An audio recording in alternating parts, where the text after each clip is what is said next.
What's up, guys? This is Ace with PodLab Studios and Buzzwire Media, and today I'm gonna be fixing a big problem that I had over the weekend, and that's tripping over wires. Oh my God.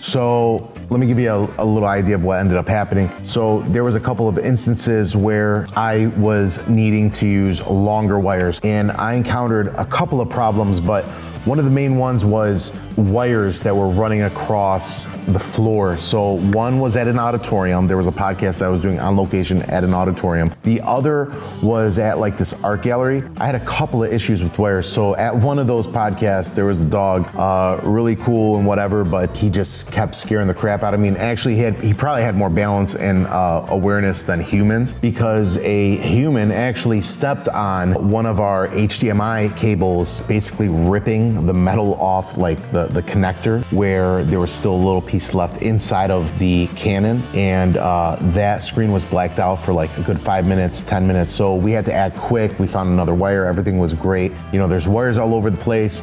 So I was like, okay, I got to do something about this. A few days later, something came up where there was a stream and they wanted me to come out with all my equipment.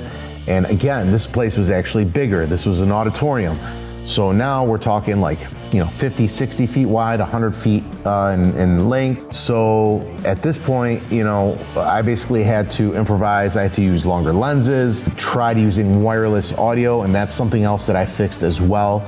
And I'll be talking about that in another episode, as well as a couple other things that I'll mention here towards the end of this episode. But long story short is I'm just gonna focus this episode based on wireless power. Basically what ended up happening with that was I really found that before anything, I'm gonna need a wireless power solution. And what I'm gonna be talking about here, probably in the next 2 or 3 shows, is wireless solutions for audio, video, and power source. And I've actually knocked 2 out, and I'm probably going to take the next dip financially. Once a couple extra jobs come in, I'm probably gonna end up investing in a few wireless video transmitters. So definitely stay tuned and follow if you guys are trying to figure out a nice wireless solution for yourselves, whether it's any type of events, weddings, funerals, school, sports. There are solutions, and I'm trying to find those out for all of us, So it's a little rare where I'm able to be in a situation where I can actually have some access to this type of stuff, and it's been great so far. But all these little things are just making me a little bit better, and I'm hoping that I could help you guys. So again, if you could, share, like, subscribe, and if you know somebody that could really use this video for like a wireless power source solution, please share it with them. Anyways, okay, let's get right down to it. So as far as a power solution, I went all in on the Neewer PS099Es. The Neewer brand has been very good to me, and in that regard, I spent money on their stuff. This is not sponsored or anything, so I just enjoy their stuff genuinely, and it works well with my Canon gear. So I went all in, and it was Prime Deal Day or whatever, and I picked up 3 of them. I wish I would have picked up a few more, but that's okay. That should be all right. So what I'm planning on is having these 3 be taken with me everywhere I go, whether I'm gonna have a wireless lighting solution, whether I'm gonna have a 3-camera setup. At the very least, I'll at least have a wireless power solution for the cameras. And then lighting, we could always have like power coming out of the sides. Typically when you're in a building, there's ways to work around it, but usually I find that the wireless power source for video, for cameras, is super important in these situations, because I just, don't want anything happening to those. If it's a light, $100, $200, we can fix the problem, right? But camera's a little bit different. So anyways, let's get right to it. So these are 2. I have one over there I'm gonna be grabbing right now in a second. I'm charging it, letting it get to 100 and seeing what happens. But these are 2 of those PS099Es. They do have the Mini V-Mount on it. And these are, I got a couple of things from SmallRig, and I actually enjoy the cage. So from SmallRig, I ended up getting a mini V-mount battery mount plate with the crab shape clamp so that I could put it onto a tripod. And this could be the one that might be a hybrid for lighting and other things of that nature. And then I also picked up this V-mount battery mount plate kit, which I'm gonna be hooking up directly to this R6 actually for now. And because they're pretty much the same body, this is what we're gonna be using.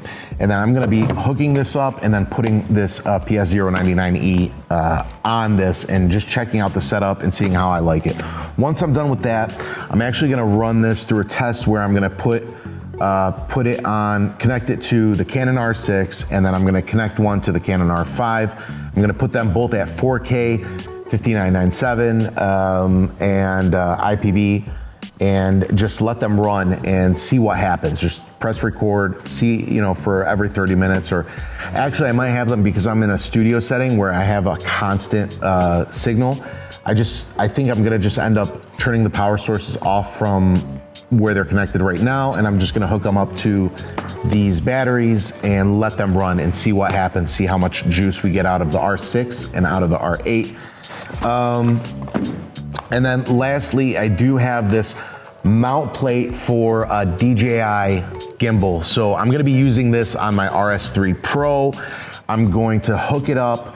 We're gonna balance it, you know, go through the whole 9 and just see how it works. Just in general, I'm gonna move it around, play with it a little bit, make sure everything's okay. And we're gonna try to mount the battery onto the Ronin or the RS3 and see what happens. So what I'm gonna do here is I'm actually going to load up the R5 with a battery.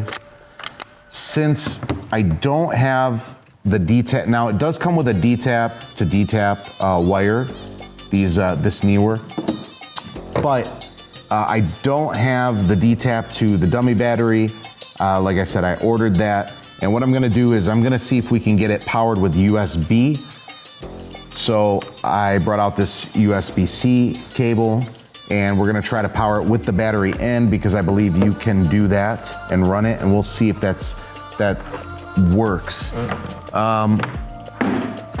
So as far as the V-mount battery mount plate kit, what I'm gonna be doing here is this is going to hook up to the camera and it will turn this into like a rig. You'll be able to have the battery behind it. And this works for both the R5 and R6, just to keep you, just so you know.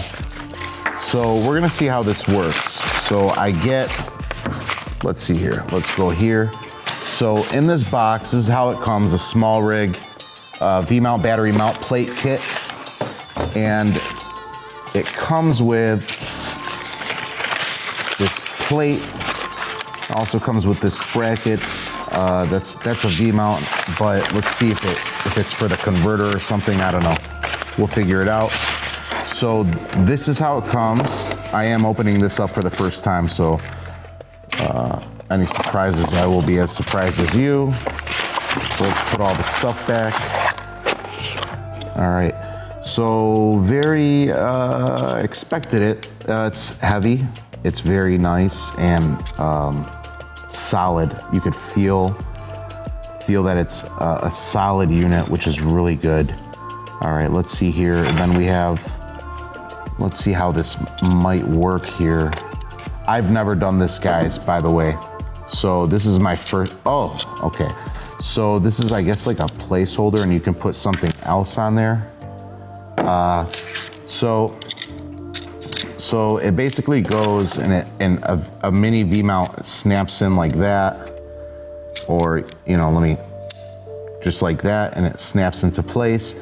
This has basically a 1/4 inch thread, so you could stick anything onto it. So if you have a battery that has the 1/4 inch thread on there, you got it. And then what I'm gonna do is, since this one already comes with that bracket, let's see if it fits on there.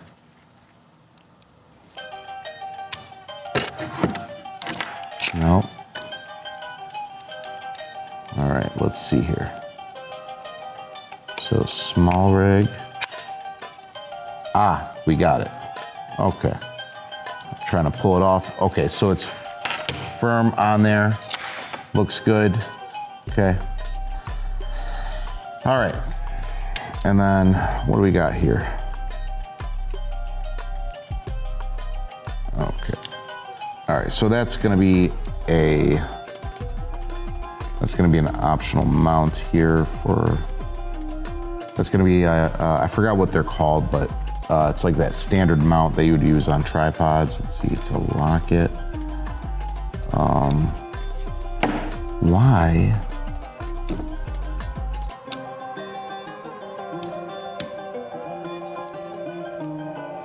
Okay, so we're gonna figure this out. So basically what'll happen here is I'm gonna hook up this piece to the bottom. And all right, we're gonna have to take one out. So we'll take one of these out.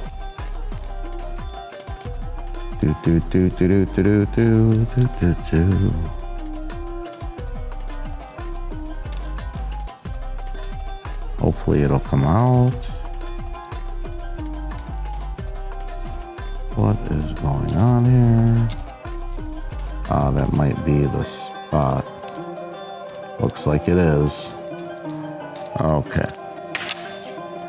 So now we're gonna hook this up to the camera. And I'm going to hook it up to, not directly to the camera, but to the SmallRig cage. Now, I would highly recommend, you know, using, let's see if I got something here. No. Let's see. No, that's not gonna work. I kind of did. Okay. So basically what's gonna happen here is I'm gonna attach this to the bottom. It definitely adds, a lot of weight to the system. This is pretty heavy. The good thing is here is that you do have, I mean, it looks professional, you know, it's cool. What I'm gonna do is I'm gonna flip out the screen. Let's get this off real quick. Okay, so before I went and grabbed a flathead, I was gonna do a bunch of stuff, and I just realized that all you had to do was adjust the damn thing, and it locks into place. This is really cool. This is on the R5. Let me do this. And what happens here is you could see it basically mounts the bottom.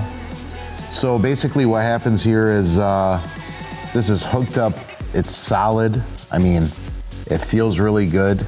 And what I'm gonna do now is we're gonna see if we can get it hooked up. Now, if you remember, I did try to use a dummy battery, but the dummy battery's connector was different. So the other option here from what I've been seeing online is that we can put a battery in the camera and then use the USB-C to USB-C to charge. So we're gonna see how that works. I don't know if you could see that, but we'll try to get the camera to zoom in. But up at the top, it's basically saying battery 16.6 volts coming in from the battery. Now in the menu system, on the camera, it's saying that it's 99% the battery. But this is pretty much it. And I actually, I don't mind this, you know? I don't mind this at all. I actually feel, you know, I also believe that, you know, when you're in public and whatnot, you might be looked at a little bit different. So you gotta remember, this is definitely not slick, you know? So, and then you add a monitor on top or a handle on top, all of a sudden you have this. And if you, let's just say you put this on top here, your handle, right? For the rig, I mean, you're gonna be looked at differently, that's for sure. So you're gonna have something like this, you know, on the camera. I mean, now all of a sudden you're starting to, I mean, besides I'm just putting them here just to be out of the way for a second. but I can see myself using this easily. And this is not a problem for me. I don't mind it. I actually like the heaviness of this. Also, like when you're working, people are, you know, if you have people that are working with you or helping you out, they're gonna take more mind and care, especially with a unit that's heavy like this, you know, and just make sure to, oh, the stabilizer wasn't even on this one, haha. Anyways, so the Canon, I'm watching for the battery here, and I don't see any pull, like I don't see anything like different, you know, nothing looks like it's, nothing looks like it's changing here. We're gonna play around a little bit with this. This is the crab-shaped clamp for the V-mount, mini V-mount. So we're gonna open this up, mess with it, see what we got here. All right, so here is the clamp. Oh, this is really nice. So this is the mini V-mount battery mount plate, excuse me. The mini V-mount battery mount plate with the crab-shaped clamp, where you could put this onto anything. I mean, let's just take this as a reference here. Let's see. We'll just, you know, you could put it anywhere you want, and it basically clamps on, and then you're able to take, so we want to connect this here to it, and it looks like you're able to connect it whether you want it like this way, or if you want it long way, like if you want it vertical, you can do that. If you want it like sideways, you can do that, and that's why they give you the Allen wrenches. Okay. Maybe I'll just use my own. Now I got it hooked up. We got it nice and tight like a tiger. And then we're gonna put it on here. Oopsie, owie. All right. And nice and tight like a tiger. And we'll just give you an idea here, just so you can see. I'll put the screen back, but obviously don't clamp it like this. But this will give us an idea of how strong they'll build this. There we go, look at that. So you can use this and virtually clamp this onto anything. That lens, that was like 4 times. And I would probably use this to clip it on the side of the tripod. It could be on the tripods that are holding a slider that I have that will keep that powered. Could be on one of the light stands. So I really like this, and I'm probably gonna end up getting one more just in case. Amazing, I like that. And SmallRig, man, they pull out a lot of stuff. I like what they got going on. So again, we can keep it this way, or we could always churn this and, you know, make it a vertical. Would it be adjacent or parallel to this? So all depends. All depends on what you want to do. Very, very customizable. I love that. Now this is the 418, model 4189. It's a mount for the DJI gimbal stabilizers. So RS3 is what I got it for. It did mention RS3 on there, so we're gonna see what it's all about. All right, so this is what you get. Okay, cool. All right. So now that we got through all that stuff, what you'll find here is on this gimbal, there is at the very bottom this shoe slot. Basically, I forgot the correct name of them, but this shoe slot that you slide this piece on that we're talking about. Let's see if I can do it that way. All right, I'm gonna just look at it real quick, and I'm gonna look at this, make sure I can get it on here. Nope, okay. So we have to, okay, there we go. Snapped into place. All right, we're gonna hook up this piece. And here's the thing is, it is heavy. So we're gonna see how it holds up with the RS3. I would set up the one with the DJI already, you know, ready to go, especially if I'm on an individual shoot, like a documentary style interview, something along those lines. What I'm doing is I am setting up one camera with the RS3, everything. When I get to the location, all I have to do is calibrate and just go, right?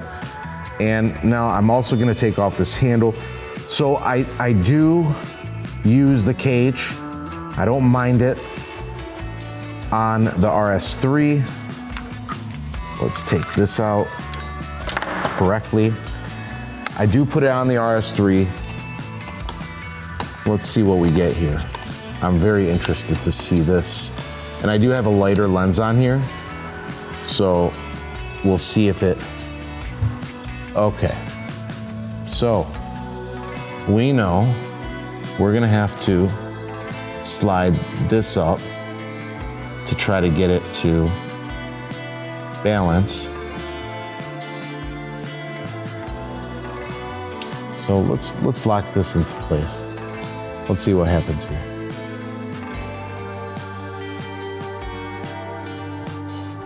Yeah, it's too heavy. It's too heavy. Okay, so let's see what happens. Do we get? We do, wow. Look at that. Okay, cool. So it does work with this. It doesn't feel like it's struggling. That's awesome. All right, let's see how the twist does. Is the twist doing well? Yeah, you could feel it still. I haven't calibrated, by the way. So yeah, this thing does work. It works very well. I like it, even if I move to the side. All right, so it works. I would imagine that the system, so I'd imagine the system would struggle a bit. And for some reason, this has been leaning for some reason for a while now. It's actually been leaning to the right, and I'm trying to figure that out. I'm sure it has to do with the calibration, but this just gives you an idea that you can actually use this Neewer on the DJI RS3, I believe other gimbals. I'm not gonna claim which ones. I'm sure most of the DJI family has some type of, whichever one has like that hot shoe mount at the bottom, or cold shoe, I don't know what it is, shoe mount, all right? And yeah, that's really cool. So this shows you the usefulness and the functionality of this Neewer external battery. And this is amazing. So I could see myself having this on one camera, and then if the other two cameras are live or they're at the party shooting, I have one on this, I have the other two on the other cameras. This is perfect. This is exactly what I'm looking for. So I'm very, very happy with that. That worked out very well. So what I'm gonna do here is, now that you've seen it actually work on the DJI RS3, you can go from there and find out if they work for the other systems. I will put a link in this video for that attachment, the Mini V-Mount, DJI RS3 to Mini V-Mount. And then I'll also put the clamp, as well as this little rig that you would put up on the camera as well, and the plate basically. So as soon as those dummy batteries come in, they are detapped to the LPE6 batteries that go standard in the RS5, the RS6, or I'm sorry, the Canon R5, the R6, and I'm sure there's a few others as far as the bodies are concerned. So here's the thing about me, I'm not like a complete guru on like Canon cameras or Sony cameras, but I do get nerdy with the stuff that I do have, so I could try to unlock the full potential of everything. I don't want to sound corny, but it's the truth. Like, I know a decent amount about the R5, I know a decent amount about the R6, the RS3. I'm learning about these as we go here, right in front of you. And I try to be an expert with the products that I have around me so that I can get every type of use via any type of scenario that I would need. So really just, you know, you hear guys say it, understand your equipment very well, like understand your equipment through and through. Make sure you're taking advantage of every aspect of that product, piece of equipment, etc. So yeah, I will be back. I'm gonna cut the video. Might look different or whatever because it's gonna be a few days later. So once that comes in, I can properly do a test run, and I'm gonna put the R5 and the R6 side by side and put a timer and see how long they go until the batteries completely deplete, so we can get an idea of if this is gonna be a practical application at a wedding. Is this gonna be a practical application for a 3-hour video, a 4-hour video? Are we gonna have to use some type of additional power source? So all those questions are gonna come into play here, but at the very least, we got a good idea that it works solid with the RS3. I do like this base plate. I could see myself putting this on the sliders. I could see myself putting this on the tripods during production. This really kicked that problem's ass, and I really enjoy this. So anyways, I'll be right back. It'll be a few days for me. It'll be like 1 second for you, but I should have everything set up like the two Canons. I'm gonna probably run a light on one of these to see how they run as well. And I'll also give you like the resolution details of what I'm running everything at and go from there.